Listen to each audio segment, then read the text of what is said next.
What's up, you guys? Thank you for clicking on this video. So as you can tell by the title, so with Bay coming back to direct another Transformers movie, there's also, I do want to throw this out there, there's also been rumors that he is going to be more of a hands-on producer, but the general consensus is that he's going to be a director. So we're just gonna have to wait and see, but it's more than likely he's going to be a director of this movie. But I thought of five things here as to why Paramount is bringing Michael Bay back and why Michael Bay himself is coming back as well to the Transformers franchise. So I'm going to go through five reasons here on why both parties are involved again together to make another Transformers movie, and I'm going to discuss, speculate, theorize, as always here on the channel. So sit on back, grab a snack, and listen to me ramble. So first reasoning here is Paramount needs money. They need that sweet green cheddar cheese, people.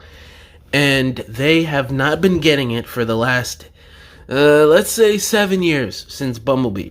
The Last Night would have been fairly profitable to Paramount if they didn't blow their marketing budget and also even their movie budget, because I'm pretty sure that movie was close to $300 million to make. I think it was around $260 million with the budget.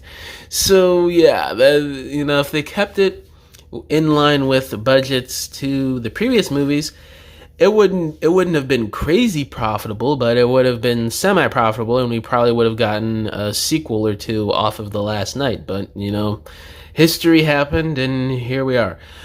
So yeah, Paramount, they see the numbers that Bay was doing, even at the lowest, $605 million. That's still more than all of the movies since Bay left. Was it 200-something million? Then you got Rise of the Beast, 400, I think it was like 430 million or something like that. And then you got Transformers 1, 130 million, I think it made. So yeah, I mean, it's way less than what Bay made at his lowest.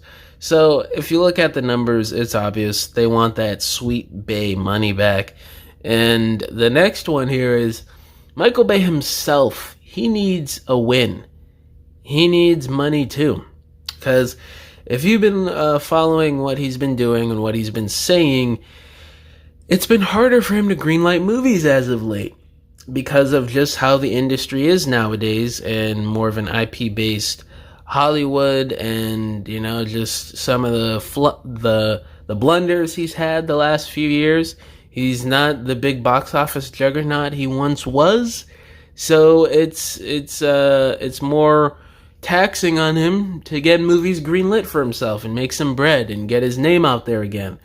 So he needs another Transformers movie just as much as Paramount needs Bay to do a Transformers movie, because he needs the money and he needs the reputation to be a big box office director in Hollywood again. So it seems like a no-brainer on his part to come back to the franchise that made him an absolute massive director in Hollywood and in pop culture. Now, for reason number 3 here, let's talk about nostalgia for a little bit, shall we, people? So this is something that I wouldn't say has been plaguing society and pop culture, but it has been extremely, extremely prevalent in the last, let's say, 40 to 50 years. And it's only gotten more prevalent the last around 20-something, 30 years now. And it's just a part of society and pop culture everywhere now. Nostalgia for the 80s, the 90s, 2000s, the 70s.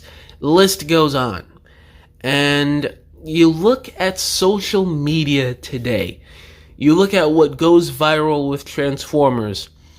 It's mostly Bayverse. Those first 3 to 4 films, they're all well over 10 years old. The first movie is almost 20 years old. In 2 years from now, it's gonna have its 20th anniversary. Revenge of the Fallen is 16 years old now. Dark of the Moon, it's gonna have its 15th anniversary next year. So yeah, and Age of Extinction, that's 11 years old. All these movies, the ones that are considered classics besides The Last Night, they're all well over 10 years old. And that is when nostalgia starts setting in, people. After that 10-year mark, or hell, it was certain things, it's even before the 10-year mark. Like, you let 5, 6, 7, 8 years marinate, people are going to be nostalgic for something. So, you let time settle like this, the people who grew up on Bayformers, everybody's basically an adult now. You're between the ages of 20 and let's say 35 as the cap off. You were a teenager when the first movie came out, if you're 35 now. So just adding everything up, there is so much nostalgia for these movies now, and bringing Bay back, who was the main glue to this nostalgia for the first 3 or 4 movies, it's kind of a no-brainer in this age of nostalgia sells everything, and it really does. You look at what Marvel's doing with X-Men 97, that's a heavy hitter right now. You look at all these toy lines nowadays, especially for adult collectors. Everything is anniversary and nostalgia based and nostalgia packaging from the 80s, 90s, early 2000s, whatever. They're gonna want to look to bank on nostalgia, maybe bring back some of those old Bay designs, maybe even bring back some old cast members. We don't know what they're gonna do with this movie, but it is extremely possible. Now, my fourth reasoning here is past success of Bay compared to what they've been doing with new directors brought on. Now, this is kind of a tricky one too, because they're bringing back Josh Cooley, and they did originally have plans to bring back Stephen Caple Jr. for the G.I. Joe crossover sequel as recent as early last year. It's kind of tricky to discuss this, but this is a reason in the back of Paramount's mind, I'm thinking.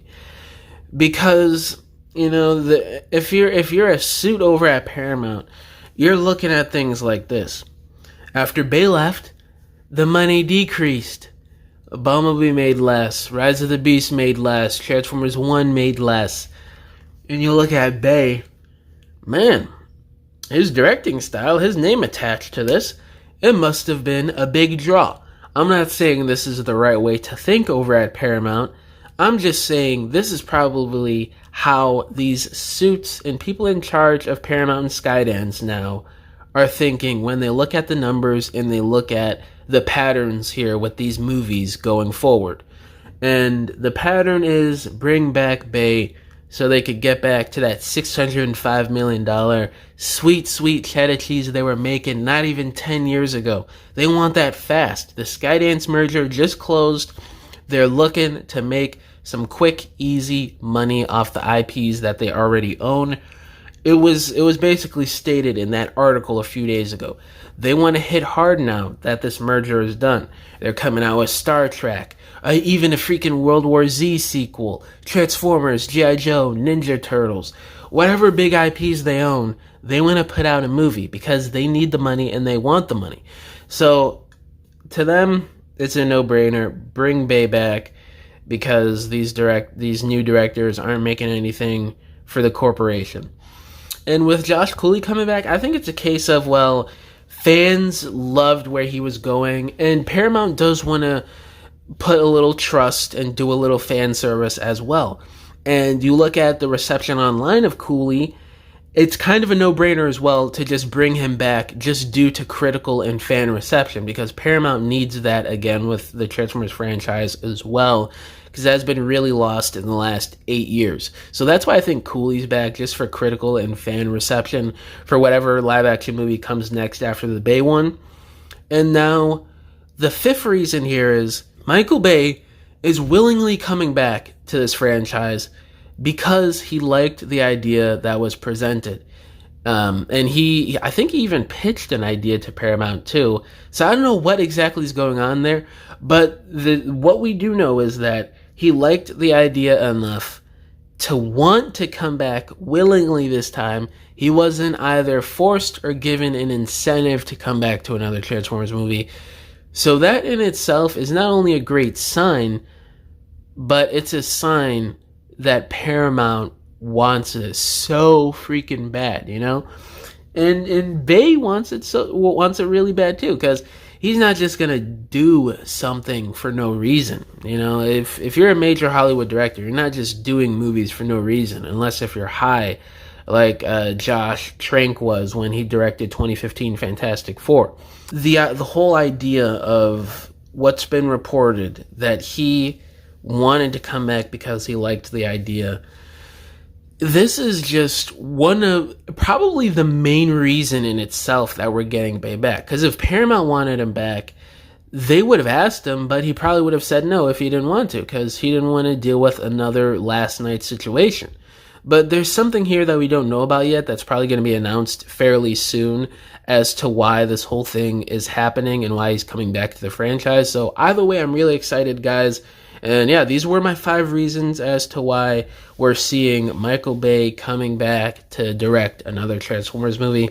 So yeah, let me know down in the comments below. How do y'all feel about everything so far? Are you excited for this movie or are you not? And yeah, guys, thank you for watching this video. Catch y'all in the next one. Bye!